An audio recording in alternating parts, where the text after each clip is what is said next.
বিষণ্ণতা, দুশ্চিন্তা অর্থাৎ অ্যাংজাইটি আর ডিপ্রেশন এটা কিন্তু এখন আমাদের যুগের প্রতিটা মানুষেরই জীবনের অংশ।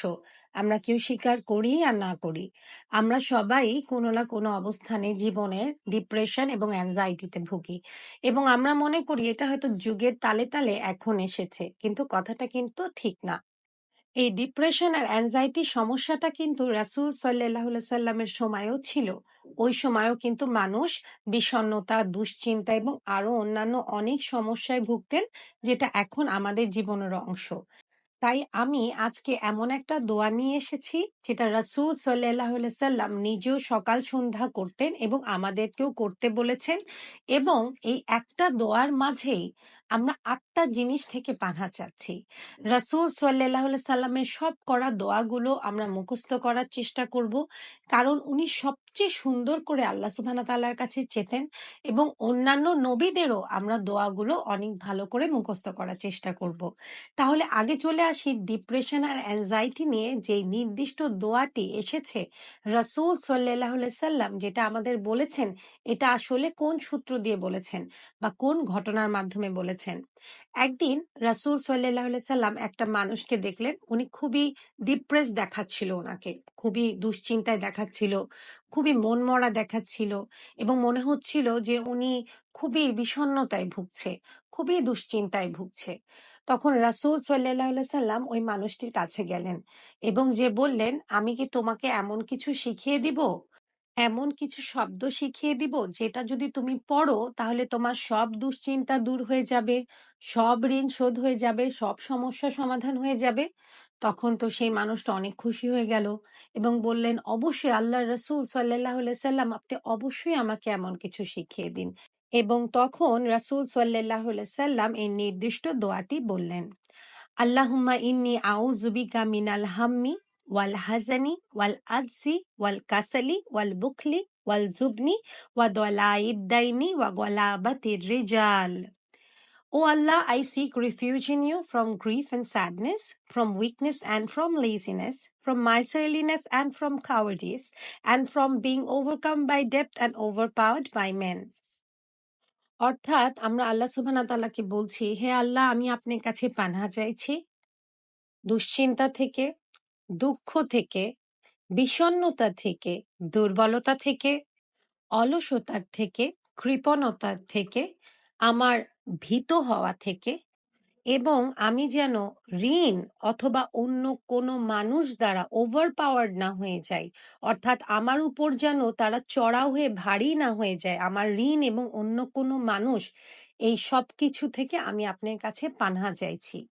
এখন যদি আমি আরবি শব্দগুলো এক এক করে আরেকবার এক্সপ্লেইন করি, তাহলে আমরা বুঝতে পারবো এই একটা দোয়া থেকে আসলে আমরা কত কিছু থেকে পানাহ চাইছি। সর্বপ্রথম আমরা যদি হাম্মি ওয়ার্ডটা, এই হাম্মি শব্দটা এই যে দোয়াতে আছে, এটার মানে বুঝতে যাই। হাম্মি শব্দর অর্থ হলো গ্রিফ, বিষণ্ণতা বা আমাদের কোনো দুঃখ। তাই প্রথমেই আমরা যে কোনো রকমের বিষণ্ণতায়, ডিপ্রেশনে বা যে কোনো রকমের দুঃখে যদি আমরা ভুগি, তাহলে ওইটার থেকে আমরা পানাহ চাচ্ছি।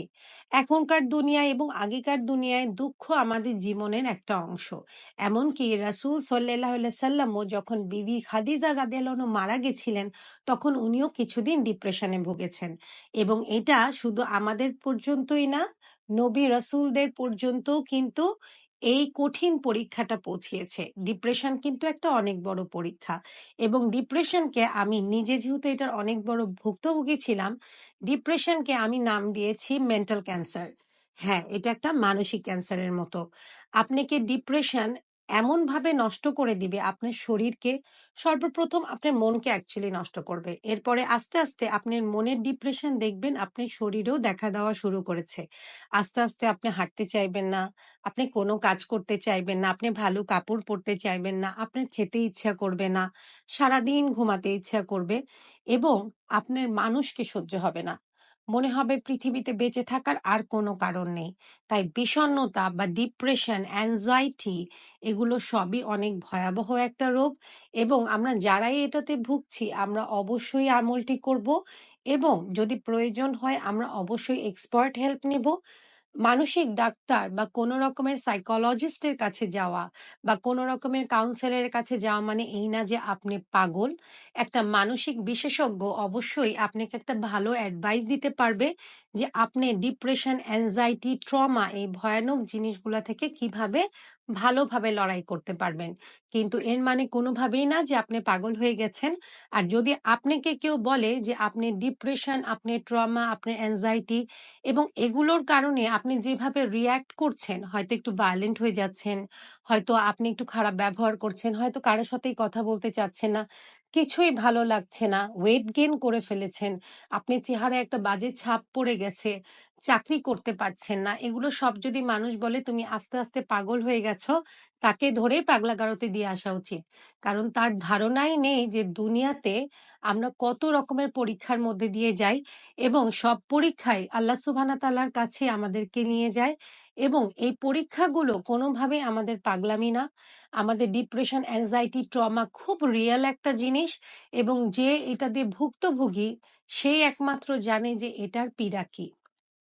এবার আসি দ্বিতীয় জিনিসে। দ্বিতীয় জিনিস, যে দ্বিতীয় শব্দটা, সেটা হলো হাজান। আমরা হাজান থেকে পানাহা চাচ্ছি। হাজান মানে অ্যাকচুয়ালি স্যাডনেস। এক কথায় আমাদের সব রকমের দুঃখ।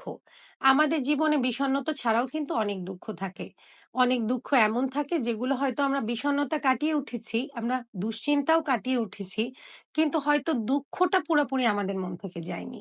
কারো বাবা মা মারা গেছে, কারো সন্তান মারা গেছে, কারো সংসার বিচ্ছেদ হয়েছে, কারো বড় ব্যবসা চলে গেছে, কারো সৌন্দর্য চলে গেছে, কারো যৌবন আর থাকছে না, সে আস্তে আস্তে বার্ধক্যের দিকে পা দিচ্ছে, কেউ অনেক অসুস্থ। সবগুলাই কিন্তু আমাদের দুঃখের কারণ। তাই আমরা দুঃখর থেকেও আল্লাহর কাছে পানাহা চাচ্ছি।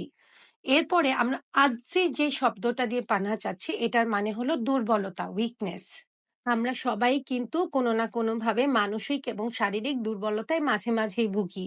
মূলত আমরা বয়সকালে যেটা হয়, আমাদের যখন বয়সের দিকে, একটু বার্ধক্যের দিকে আমাদের জীবন যেতে থাকে, আমাদের মেয়েদের মেনোপজ হচ্ছে, ছেলেদের বয়স হয়ে যাচ্ছে, আমাদের মাথার চুল পড়ে যাচ্ছে, আস্তে আস্তে স্কিনে কিন্তু রিঙ্কলস পড়ে গেছে, আমাদের হাড্ডি আস্তে আস্তে ব্যথা হওয়া শুরু হয়েছে, আমাদের অল্পতেই খুব উইক লাগছে। এই সব কিছুর জন্যই আল্লাহর কাছে পানাহা চাইতে হবে। এবং আমরা যারা দুর্বল বোধ করছি মানসিক এবং শারীরিকভাবে, আমরা তো অবশ্যই আল্লাহ সুবহানাহু তাআলার কাছে পানাহা চাইবই, কিন্তু আমাদের এটাও ভাবতে হবে যে শুধু পানাহা চাইলেই হবে না, আমরা দোয়া করার পাশাপাশি আমাদের চেষ্টাও করতে হবে। এখানে যে আমি তাওয়াক্কুল রেখে শুধু দোয়া করেই বসে থাকবো, এটা কিন্তু তাওয়াক্কুলের আসল উপায় না, তাওয়াক্কুল করার আসল নিয়ম না। নিয়ম হলো আমরা আল্লাহর কাছে পানাহা চাইবো এবং চেষ্টা করতে থাকবো। আমরা যদি মেন্টাল উইকনেসে ভুগি, তাহলে আমরা অবশ্যই এমন কোনো কাজ করব যেটাতে আমাদের মন ভালো লাগে, যেটা ইসলাম আমাদেরকে অ্যালাউ করেছে। আমরা মানুষের সাথে দেখা করব, আমরা নিজেদের টেক কেয়ার করব, আমরা একটু নিজেদেরকে প্যাম্পার করব, আমরা একটু পরিবারের সাথে সময় কাটাবো, কিছু স্পোর্টস এর মধ্যে ইনভলভ হব। কেউ যদি জিমে যেতে পারি জিমে যাব, যদি জিমে না যেতে পারি সকালে হাঁটতে যাব, বিকালে হাঁটতে যাব, একটু ছাদে একা একা ঘুরে বেড়াবো, একটা বই পড়বো, একা একা বসে এক কাপ চা খাবো, বন্ধু বান্ধবদের সাথে কথা বলবো। এই সব কিছুই করে আমরা কিন্তু আমাদের মানসিক দুর্বলতা কাটাতে পারি। আর শারীরিক দুর্বলতার জন্য আমরা ভালো ভালো খাবার দাবার খাবো, আমরা বেশি বেশি প্রোটিন খাবো, যত বয়সের দিকে যাব প্রোটিন ইনটেক আমাদের বাড়াতে হবে, আমরা আরো স্বাস্থ্যকর জিনিস খাবো, আমরা বডিকে ডিটক্স করব, আমরা বেশি বেশি পানি খাবো এবং আমরা এমন সব খাবার অ্যাভয়েড করব যেটা আমাদের শরীরের জন্য খারাপ। আমরা ভাজা পোড়া কম খাবো, আমরা বেশি ফ্যাট জাতীয় জিনিস খাবো না, আমরা অনেক ফ্রুটস খাবো, অনেক ভেজিটেবলস খাবো। হ্যাঁ, যাদের সামর্থ্যের মধ্যে অনেক দামি কিছু খাবার নেই, আমরা কিন্তু কম দামিও জিনিস খেতে পারি। আমরা কম দামি ফল খেতে পারি যেগুলো আমাদের দেশীয় ফল। আমরা কলা খেতে পারি, আমরা পেয়ারা খেতে পারি, জাম খেতে পারি, আনারস খেতে পারি। আমাদের যে সবসময় ড্রাগন ফ্রুটই খাওয়া লাগবে এর কিন্তু কোনো মানে নেই। এখন আমের সিজন, আমরা অনেক অনেক আম খেতে পারি, লিচু খেতে পারি। এরপরে আসি কাসালি যে শব্দটা আছে, কাসালি মানে হলো লেজিনেস, অর্থাৎ আমরা আল্লাহর কাছে অলসতার থেকে পানাহ চাচ্ছি। আমরা যদি অলস থাকি তাহলে আমরা জীবনে কোথাও পৌঁছাতে পারবো না। আর আমাদের অলসতার অনেকগুলো কারণ থাকে। সর্বপ্রথম কারণ কিন্তু অ্যাকচুয়ালি বিষণ্ণতাতেই ফিরে যেতে হয়। আমরা যখন বিষণ্ণতায় ভুগি আমরা অনেক দুর্বল এবং অনেক লেজি ফিল করি, অনেক অলস ফিল করি। আর যারা আমরা বডি একদমই মুভ করি না, যারা শরীরকে একদমই নাড়ানাড়ি করি না, সারাদিন শুয়ে বসে কাটাই, তাদের কিন্তু অলসতাটা বেশি ঘিরে ধরে। আবার এমন অনেক সময় হয় যারা আমরা চাকরি করছি, তাদের জন্য কিন্তু অলসতা একটা বড় পার্ট। মাঝে মাঝে কিচ্ছু করতে ইচ্ছা করে না, অনেক অলস লাগে, মনে হয় আজকে কিচ্ছু করব না। হ্যাঁ, মাঝে মাঝে অবশ্যই আমাদেরও ব্রেকের দরকার। আমরা অবশ্যই ব্রেক নিব, আমরা একটু অলস দিন কাটাবো, তবে অলসতাকে নিজের অভ্যাস বানানো যাবে না। আমরা যদি সকালবেলা ফজরের নামাজে উঠি, তারপরে একটু জিকির করি, আবার হয়তো একটু শুলাম, অথবা একটু হাঁটতে গেলাম, একটু হালকা এক্সারসাইজ করলাম, বাসাতেই একটু এক্সারসাইজ করলাম, বডিটাকে একটু স্ট্রেচিং করলাম, একটু নাড়ানাড়ি করলাম, এবং সারাদিন ওরকম শুয়ে বসে না থেকে নির্দিষ্ট সময়, হয়তো দুপুরের পরে যারা আমরা বাসায় আছি, যেমন রাসূল সাল্লাল্লাহু আলাইহি সাল্লাম একটু দুপুরের খাবারের পর জিরিয়ে নিতেন, আমরা তেমনও করতে পারি। কিন্তু সেটা কোনোভাবেই আসর আর মাগরিবের মধ্যে হওয়া যাবে না। আসর এবং মাগরিবের মধ্যে ঘুমানো আমাদেরকে নিষেধ করা আছে, এবং বলা আছে হাদিসে যে আমরা যদি আসর আর মাগরিবের মধ্যে ঘুমাই তাহলে আমাদের যে মাথা নষ্ট হয়ে যাচ্ছে, আমাদের ব্রেন নষ্ট হয়ে যাচ্ছে, বা আমরা পাগল হয়ে যাচ্ছি, এটার জন্য দায়ী কিন্তু আমরা নিজেরাই। তাই আমরা কোনো অবস্থাতে আসর এবং মাগরিবের মধ্যে ঘুমাবো না। আমরা দুপুরে খাবার পরে হালকা একটু ঝিমাবো অথবা একটু শুয়ে থাকবো যদি আমাদের সুযোগ থাকে। বা আমরা যদি অফিসেও থাকি, আমরা চেষ্টা করব দুপুরের খাবার খেয়েই হুড়াহুড়ি করে কাজ না শুরু করা। হয়তো দুপুরের খাবার খেয়ে আমরা এক কাপ চা খেলাম, একটু বসে থাকলাম, একটা ছোট্ট আর্টিকেল পড়লাম কম্পিউটারে, অথবা একটু কলিগের সাথে ৫-১০ মিনিট কথা বললাম, অথবা একটু হেড ডাউন করে একটু রিল্যাক্স করে নিলাম। এরকম করলে আমাদের যেই লেজিনেসটা আছে এটা কিন্তু কেটে যাবে, এবং নিজেকে অনেক অনেক সময় দিতে হবে। আমরা শুধু চাকরি করব, শুধু বাচ্চা পালবো, শুধু সংসার করব, এটা কখনোই করব না। কারণ আমাদের মনেরও একটা রিক্রিয়েশনের দরকার আছে, একটা শরীরের রিক্রিয়েশনের দরকার আছে। তাই আমরা এসবের বাইরেও নিজেদের জন্য একটু সময় বের করব, যেন আমরা আমাদের প্রতিদিনের রুটিনে অভ্যস্ত হয়ে গিয়ে একদম বিরক্ত হয়ে বোর্ড না হয়ে যাই। কারণ আমরা যদি বোর্ড হয়ে যাই, আমাদের যদি একঘেয়েমি লেগে যায়, তাহলে কিন্তু আমরা সবাই এক পর্যায়ে লেজি হয়ে পড়ব। আর জীবনে কোনো রকমের আনন্দ থাকবে না, কোনো রকমের উৎসাহ থাকবে না। এরপরে আমরা চাচ্ছি বুখলি থেকে পানাহ। বুখলি শব্দের অর্থ মানে মাইজারলিনেস, অর্থাৎ কৃপণতা। আল্লাহ সুবহানাহু তাআলা কৃপণ ব্যক্তি একদম পছন্দ করেন না, এবং আল্লাহ সুবহানাহু তাআলা সেই ব্যক্তিকে পছন্দ করেন যে মানুষের সাথে দান খয়রাত করে, মানুষকে সাহায্য করে। এবং আমরা যারা দুই হাত খুলে দান করার চেষ্টা করি, আমরা জানবো যে হাদিসে আছে যে তোমাদের দারিদ্রতা তোমাদের কখনোই তোমাদের দান খয়রাতের জন্য আসবে না। অর্থাৎ দান খয়রাত করার কারণে দারিদ্রতা আমাদের জীবনে কখনোই প্রবেশ করবে না। তাই আমরা কৃপণতা করব না। আমাদের অর্থ থাকলে আমরা নিজেরাও ভোগ করব, আমরা দান খয়রাতও করব, এবং আমরা চেষ্টা করব আমাদের আশেপাশের, আমাদের যারা ভাই বোনরা আছে, যাদের হয়তো একটু কম আছে আমাদের চাইতে, তাদেরকেও আমাদের মতো কিছু কিনে দেওয়া। এমনকি আমাদের বাসার যে হেল্পিং হ্যান্ড আছে, আমাদের কাজের মেয়েরা আছে, আমরা চেষ্টা করব তাদেরকেও ভালো ভালো কাপড় দেওয়া, তাদেরকেও অনেক সাহায্য করা, তাদের বাচ্চা কাচ্চাদের এডুকেশনে হেল্প করা। কারণ আমরা যত দান করব, আমরা যত কৃপণতা করব না, যত হাত চেপে রাখবো না, আল্লাহ সুবহানাহু তাআলা আমাদের তত বেশি দিবেন। এরপরে আমরা চাচ্ছি জুবনির থেকে পানহা।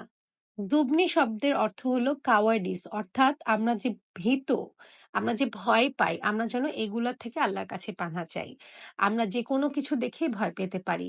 আমরা অনেক সময় রাজনৈতিক অনেক কিছু দেখে ভয় পেয়ে যাই, অনেক সময় কিছু গুন্ডা পান্ডা দেখে ভয় পেয়ে যাই, অনেক সময় তো আমরা পুলিশদেরকে দেখেও ভয় পাই, অনেককে আমরা পরিবারের অনেককে দেখে ভয় পাই, অনেকে শাশুড়িকে দেখে ভয় পায়, অনেকে ছেলের বউকে দেখে ভয় পায়, অনেকে দেখা যায় এক ভাই আরেক ভাইকে দেখে ভয় পাচ্ছে।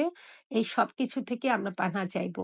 আমরা যদি আমাদের বসকেও ভয় পাই, আমরা সেটা থেকেও পানাহ চাইবো। আমরা কিন্তু কর্পোরেট বুলিং এর শিকার হই, আমরা ফ্যামিলির মধ্যে বুলিং এর শিকার হই। তাই আমরা সবাই যেন ভীত না হয়ে পড়ি। আমাদের ভীরুতার থেকে আল্লাহ সুবহানাহু তাআলার কাছে পানাহ চাইবো। এরপরে হলো দলাইদ দাইনি থেকে আমরা পানাহ চাচ্ছি। দলাইদ দাইনির মানে হলো ঋণ। আমরা ঋণে কখনোই যেন আক্রান্ত না থাকি। এবং ঋণ মুক্তির আরো অনেক দোয়া রাসূল সাল্লাল্লাহু আলাইহি সাল্লাম নিজেই করতেন, যেটা নিয়ে আমি অলরেডি কিছু ভিডিও বানিয়েছি, ভবিষ্যতেও ইনশাআল্লাহ সুবহানাহু ওয়া তাআলা বানাবো। এবং ঋণ নিয়ে আমরা যেন কেউ মারা না যাই, আমরা সেই দোয়া সবসময় করব। কারণ ঋণগ্রস্ত মানুষের আযাব কিন্তু হতেই থাকে যতক্ষণ তারা ঋণ পরিশোধ না হয়, তার চামড়া কিন্তু জ্বলতেই থাকে। এবং একবার যখন ঋণ পরিশোধ হতে দেরি হয়েছিল একটা মানুষের, রাসূল সাল্লাল্লাহু আলাইহি সাল্লাম যখন জানলেন যে অনেক দিন পরে তার ঋণ পরিশোধ হয়েছে, যিনি তার দায়িত্ব নিয়েছিলেন, তখন রাসূল সাল্লাল্লাহু আলাইহি সাল্লামকে যখন জানানো হলো যে মৃত ব্যক্তির ঋণ শোধ হয়েছে, তখন রাসূল সাল্লাল্লাহু আলাইহি সাল্লাম বললেন, এতদিনে এসে তোমার ভাইয়ের চামড়াটা ঠান্ডা হলো। অর্থাৎ ওনার চামড়া কবরের আজাবের জন্য পুড়েই যাচ্ছিল যতক্ষণ তার ঋণটা শোধ করা হয়নি।